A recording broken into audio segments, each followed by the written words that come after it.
Ada dua peristiwa yang menarik perhatian dan perlu kita bahas di sini. Peristiwa Kanjuruhan dan peristiwa kilometer 50. Di situ proses hukum sudah dijalankan, tetapi rasa keadilan masih belum muncul. Pada saat ini kita menyaksikan masih banyak pertanyaan, bahkan keluarga-keluarga korban masih mempertanyakan. Karena itu, saya ingin bertanya kepada Pak Ganjar. Saya posisinya adalah ini harus dituntaskan. Ini harus bisa menghadirkan rasa keadilan. Bukan saja soal legalnya yang sudah diselesaikan. Saya ingin tanya posisi Pak Ganjar di dalam dua peristiwa ini. Terima kasih. Waktunya masih ada, Bapak? Sudah cukup? Oh, sudah cukup. Baik. Terima kasih kepada calon presiden nomor urut 3. Kami berikan kesempatan untuk menjawab. Keadilan korban, termasuk di kilometer 50. Ketika kita bisa bereskan semuanya, maka kita akan naik dalam satu tahap. Apakah kemudian proses legal dan kemudian mencari keputusan yang adil bisa dilakukan? Jawaban saya, bisa. Jadi dalam pemerintahan ini mesti berani untuk tidak lagi menyandra persoalan-persoalan masa lalu sehingga berlarut-larut. Sehingga apa yang terjadi ketika muncul terus-menerus akan menjadi sensi terus, karena tidak pernah ada keputusan. Maka cara-cara ini mesti dihentikan dan kita mesti berani tegas. Kadang-kadang kita juga mesti harus berpikir dalam situasi yang lebih besar. Mari kita ciptakan kembali Undang-Undang KKR.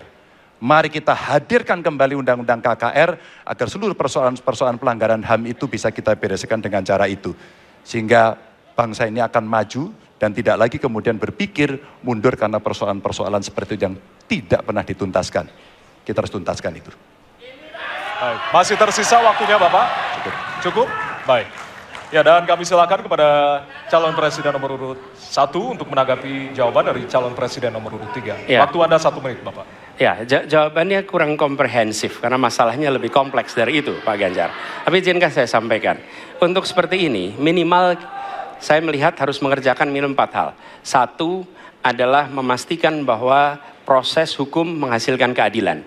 Yang kedua, ungkap seluruh fakta sehingga kebenaran menjadi pengetahuan semua, termasuk closure bagi keluarga. Yang ketiga, korban harus ada kompensasi, clear. Dan yang keempat, negara harus memberikan jaminan bahwa peristiwa-peristiwa seperti ini tidak boleh berulang kembali. 4 harus dikerjakan.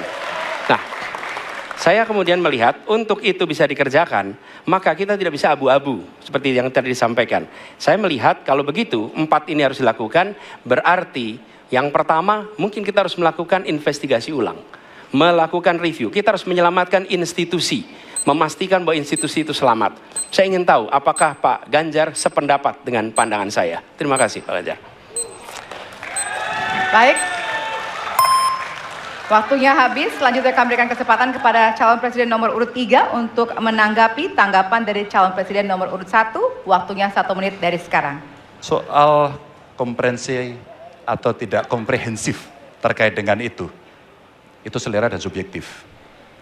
Dari 4 hal tadi itu, saya kira hampir semua pelindungan korban dilakukan. Saya sampaikan pencari fakta sudah pernah ada. Kalau kemudian tidak boleh terjadi lagi, saya kira itu value yang mesti dicontohkan. Kita kerjakan semuanya. Saya orang yang tidak pernah abu-abu. Hitam, putih, sat-set. Kami tidak pernah ragu-ragu, kami tidak pernah abu-abu, maka kami pun tadi mengklarifikasi pertanyaan kepada pasangan calon nomor 2, karena kami bukan orang yang menunda pekerjaan, menggantung pekerjaan untuk kemudian menjadi komoditas. Saya selesaikan itu. Masih ada waktunya Bapak? Akan cukup. Ditambahkan? Baik. Ya, dan kita berikan apresiasi kepada 3 calon presiden yang tadi sudah berdebat dan saling bertanya di kesempatan malam hari ini, Pak.